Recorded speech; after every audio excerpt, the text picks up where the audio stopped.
saying that Murang'a, which is my home, is the home of most of the liberation heroes that you have seen in this country.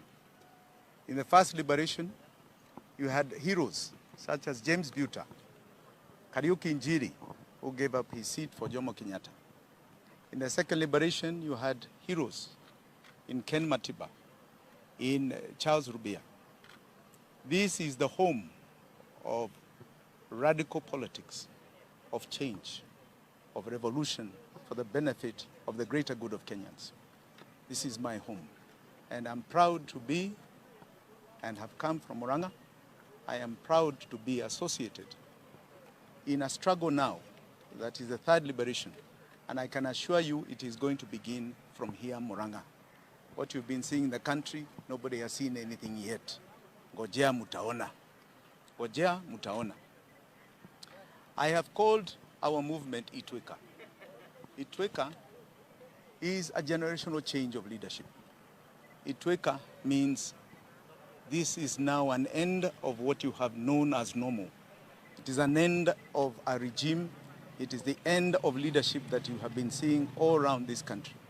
It is an end now. It is a new generation and fresh leadership that is going to take power, is going to take the reins of this nation.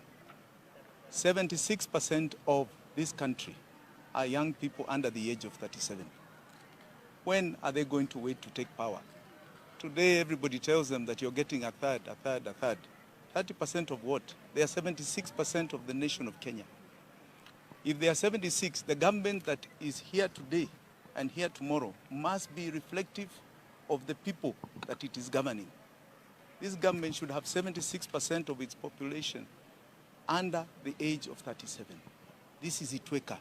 It is now our time to take charge. It is a time of young people to take control. It is a time for us, 99% of Kenyans, who have been disenfranchised of this economy, to take charge. This is what Itweka is. It is time to say an end to black colonialism. Black colonialism is an extension of the white colonialism that we have known. It has been a disaster. The reigns of black colonialism are the reigns of oppression and subjugation.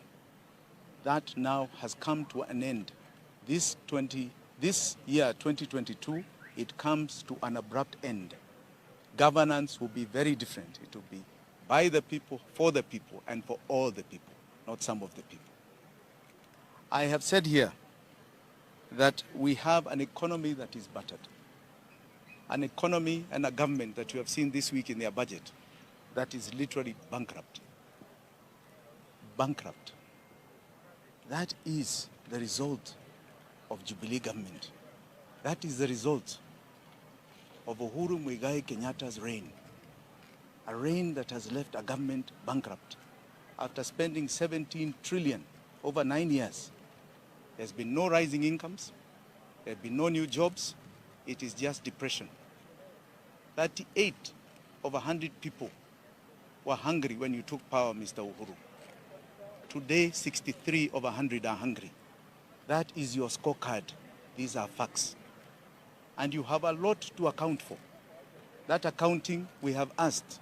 We have asked you to table the SGR contract so that we know why we are suffering with debt. Table it. You promised us. We have not seen it. I will ask you again today, and I will keep asking, because we asked this when we were with Raila Odinga, and it has still not been answered. You went and borrowed 300 billion shillings in 2014. 2014. 200 billion you borrowed from an American bank called Chase Morgan Stanley. Another 100 you borrowed from Citibank. The one from Citibank hit the exchequer account. The 2 billion, which is 200 billion shillings, that you borrowed from Chase Morgan Stanley, 100 is accounted for, but 100 billion has never hit the exchequer account, has never hit the people's account. When the Auditor General tried to answer and ask, where is that money? And even wanted to go to America, you told him who does he think he is? That he's a madman to think he can go to America to look for that money. There has been no audit report on that 100 billion that mysteriously disappeared. that your own Minister of Finance at the time gave us and furnished us documents of a redacted document, a swift transfer, black out in terms of details. These are the debts we are paying for as Kenyans, and we have never enjoyed them. It is pain in every home over these things. Pay, show us where that money is. Account for your time in power. For your time in power. I want to address something else, which is very disturbing. There are people who have called us lone rangers. Even Robin Hood was a lone ranger. But he got enough people, the people, to support his cause. Jesus was viewed as a lone ranger. I am here with the people of Kenya. That is my alliance. I am seeking the alliance of all Kenyans who are like-minded. The 99% who have been disenfranchised by this economy and this government. The 76% young people. I am your insurgent. I do not need tribal alliances as you're seeing being done today. Tribal alliances were formed from the year 2002, where you start putting a mugogo from a community. Oh, who are to represent Wajaluo, who are to represent Wakamba, who are to represent Waluya, who are to represent Coast. We've seen it, 2002. We've seen it, 2007. That was in fact the epitome, where you had tribal Wagogo against a Kikuyu candidate in Mwai Kibaki. You have seen it in 2012. You have seen it in 2017. You are now seeing it again. Under the name of coalitions, they are signing agreements with tribal Wagogo. Where are the wananchi of Kenya in these agreements? Where are the issues of the 99% of Kenyans who are nowhere? It's just tribal conglomerates of people doing transactional politics at the behest of their communities. It has nothing to do with their lives.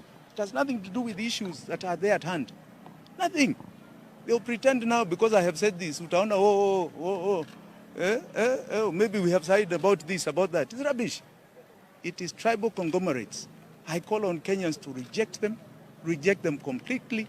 Let us form one community, one tribe of Kenyans that are 99% of this republic, disenfranchised by the 1%. We must remove them from power. That is why this is Itweka, and Itweka means they all go. Asanteni sana. No, you know, I'm a national leader. And when you're a national leader, I am not Uhuru Muigai Kenyatta, who goes tapikaing everywhere and others cannot hear.